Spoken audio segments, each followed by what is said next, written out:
Chapter 2.1, Neolithic Revolution. Our LEQ is in what ways did the agricultural revolution change human life? Section 1, why, where, and when. Why did people begin to settle into permanent societies? As you read pages 1 through 6, use the cause, event, effect chart to identify the causes, events, and effects associated with the Neolithic Revolution. If you look on the back of your graphic organizer, sheet 2, you'll find this chart. The word revolution might bring to mind images of soldiers fighting a war. From a world history point of view, a revolution is a widespread change of life. Such a change occurred in the Neolithic Age. This was a time when humans largely shifted away from living as a roaming hunter-gatherers. Instead, they began living in farming communities. The Neolithic Revolution, or agricultural revolution, did not happen quickly. It occurred gradually, over several thousand years. The cold temperatures of the Ice Age ended about 11,700 years ago. Climates around the globe began to warm. People during this time were nomadic. They moved from place to place following the migration of the animals they hunted for food. They also ate plant-based foods that they gathered, such as fruits, seeds, roots, and nuts. As these nomadic peoples moved from region to region, they began to find areas with lots of animals and plants and other natural resources. For instance, people settled in the area that is today known as the Fertile Crescent. This is a region between the Tigris and Euphrates River in the Middle East. This region used to have rich plant life and many kinds of animals. People who settled in such areas learned how to help the local plant life grow. However, many people continued to hunt and gather to find food. The shift to agriculture was a gradual change, not a sudden event.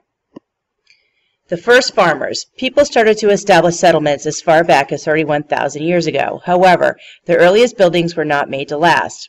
They were made of brush, animal hair, and twigs. It is likely that people do not live in these homes year-round. The oldest permanent settlements have been found in the Middle East. They date back 14,000 to 11,000 years ago. They were found in modern-day Syria, Iraq, Israel, Turkey, and Jordan. Ancient civilizations have also been found in modern-day China, India, Egypt, Peru, and Mexico. It is difficult to identify a single point in time when the Neolithic Revolution began. It started at different times in different places and for different reasons. We do know that the spread of farming helped the spread of civilization. Researchers continue to investigate the questions of who, why, when, how, and what. So let's take a minute to answer our question, why do people begin to settle in permanent societies? When you are ready, you can move on to the next section. The first crops. How did farming develop during the Neolithic Revolution? As they traveled, early people gathered food from wild plants. When there were no longer enough food and plants in an area, people needed to move to a new location. Over time, they learned how to plant and grow certain crops. They were able to better control their food supply. At that point, they could begin to settle in one place. Some experts in history believe that a low supply of wild grain may have led to the beginning of farming. Without enough wild grain to feed everyone, early humans needed to find new ways to produce food. Most historians believe that women were the first people to begin farming. Women probably were the ones that gathered the wild plants. Historians think that women most likely noticed patterns in the growth of wild plants in the areas they often visited. These women then learned how to grow plants themselves. This led to a slow change as women began to raise and harvest plants while men continued to hunt for food. Trial and error. Some farming was most likely a process of trial and error. Sometimes it worked, sometimes it did not. This caused some people to abandon their settlements and return to hunting and gathering. Early farmers who had success likely worked in the more fertile lands with plenty of water nearby. They watered and tended the plants. They harvested and stored the crops. These early farmers made further changes, such as using farming tools. They also used fertilizers or materials to make the soil richer. Many Neolithic settlements had pits or buildings to store crops. Storing crops allowed early farmers to keep their food supply steady. Farmers could select the store seeds from the best plants to provide for the following year. They chose the biggest wheat kernels or the seeds that provided the most grain per plant. Sometimes they chose the seeds of plants that tasted the best. What they were doing is the domestication or taming of wild plants. Farming developed in several parts of the world at about the same time. What these early farmers grew depended largely on their region's climate.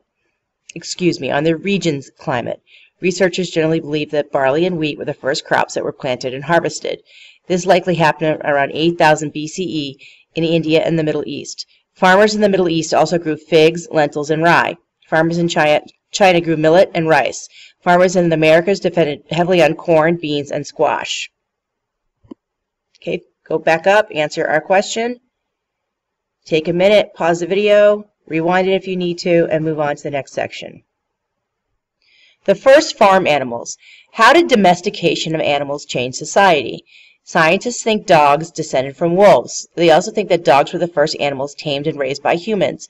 Dogs were most likely domesticated by early nomads to help with hunting. Scientists originally thought that people first raised dogs about 12,000 BCE. However, in 2009 and 2011, 3 separate teams of scientists found much older skulls that seemed to be from domesticated dogs. These skulls were about 30,000 years old. People began taming and raising farm animals about 10,000 years ago. They did this by herding local wild animals and leading them to pastures. Goats and sheep were the first domesticated farm animals. They were probably easy to tame because of their small size and their plant-based diet. They were not used only for food, but also for wool, hides, and milk. Their manure, or droppings, was used to make land more fertile for growing crops. People also tamed pigs early on. Then came cattle, along with larger herd animals. These animals could be used as labor in the fields. They came to be known as beasts of burden. Living in close quarters with animals created some problems. Sometimes diseases spread from animal populations to humans. Despite this problem, the domestication of animals allowed farmers to increase the amount of food they could grow. Animals could do more work quickly than humans could. They could also work for longer periods of time. For example, an animal pulling a plow could prepare a field fairly quickly. A person working with the simple tools of the time would be much slower.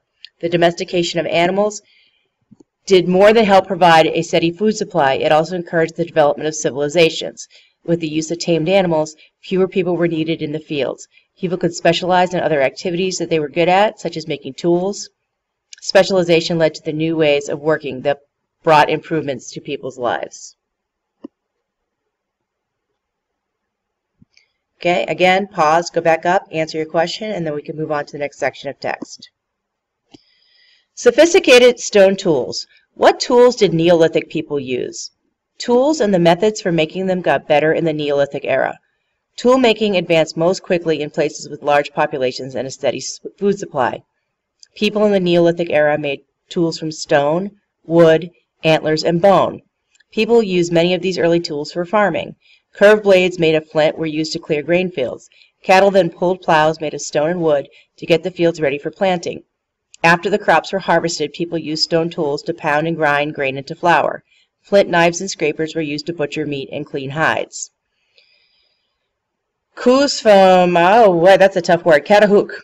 Fixed and long-lasting settlements and good food supplies also encouraged the beginning of arts and crafts. In Turkey, scientists have found obsidian, a volcanic rock, polished into mirrors.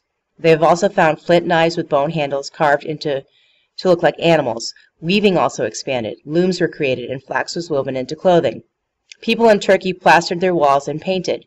Pottery was also made during this time. Potters shaped clays into bowls and cups. They heated the pieces over hot fires to make them strong and less likely to break. Pottery was not only an art form, but also important and advanced in technology. It allowed people to store items such as olive oil and water. The creation of pottery reveals people's increasing skill in controlling fire. Fire was a useful tool for Neolithic people. They used it in their arts and crafts. They used it to clear new fields. They also used it to create plaster out of limestone, a soft rock. Over time, people learned to use fire to melt metals for tool making. This advance ended the Neolithic era and brought along the Bronze Age. Once again, pause, answer the question, and then hit play when you're ready to move on. Birth of cities. How did cities form? Settlements provided early people with many benefits. In settlements, people stored grain, grew crops, and raised animals for labor. By domesticating animals and plants, humans could grow more grain with less work. People who were not needed in the fields could do other jobs. As more people began... Sorry about that. By domesticating animals and plants, humans could grow more grain with less work. People who were not needed in the fields could do other jobs. As more people began to live and work together, levels of government arose. So did religious leaders. A system of social classes took shape, in which people had rank and power according to their social class. Early settlements grew into villages and then towns. The larger towns were centers of religion and government. After hundreds of years of growth, the largest settlements had enough people, power, and wealth to be called cities. Jericho is one of the oldest of the early cities. It was located near the Jordan River in the Middle East. It dates back to 9000 BCE. History experts estimate that between 2,000 and 3,000 people lived there by 8000 BCE. They had round or oval houses made of mud brick. The town had a wall and a ditch surrounding it. It also had a stone tower about 30 feet tall.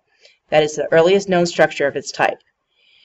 Central Turkey dates far back, Catalhulik in Central Turkey dates as far back as 7500 BCE. Several thousand people lived there. It may have been the largest city in the world at one point. Homes there had no doors, but they were entered from the top with a ladder. People applied plaster to their walls. They also drew and painted pictures on the walls to decorate them. Permanent settlements did not mean that people were no longer on the move. People continued to migrate. As people moved from place to place, they shared ideas and cultures. Farming and the use of tools and technology spread, and the world's population rose. Okay, last one. We're going to pause, go back and answer our questions, and finally do our last one before our LEQ. Farming spreads worldwide. How did farming spread? Farming in modern civilizations began in the Fertile Crescent. This is not surprising. There were plenty of animals, plants, water, and other natural resources in that region. People in dry lands around the world remained hunter-gatherers for longer than those in more fertile areas. They may have also lived in the countryside or wilderness, controlling a herd of tamed animals over a wide range of lands. These people did not settle into permanent towns and cities. Methods of farming continued to improve. Directing water to dry lands, known as irrigation, was very important. As farming techniques improved, advanced settlements could support more people. Farming-based civilizations spread into new lands. As farmers traveled, they brought with them their culture and knowledge.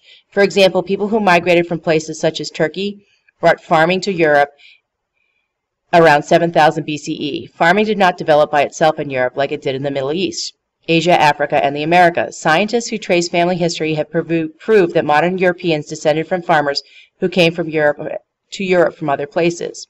Europeans did not descend from the ancient people who lived there following the Ice Age. People tended to migrate among areas with similar climates. The same plants and animals could be raised in these areas. This made it easier for civilizations to spread quickly. After farming began in the Middle East, farming civilizations also rose in southern Europe, Central Asia, and North America. People in settled farming communities had an advantage over hunter-gatherer groups. The communities had advanced tools and large populations. They could produce a steady supply of food. These communities could grow and spread faster. Farming societies influenced other societies as they spread out through migration and conquest. Over time, people changed from nomadic hunter-gatherers to settled members of farm-based communities. This was a major change early in people's way of life. It led to better health, longer life, and the beginning of civilizations. This change happened gradually over thousands of years, but the impact it had on human development was so important that scientists consider it a revolution. All right, that's the end of the chapter section.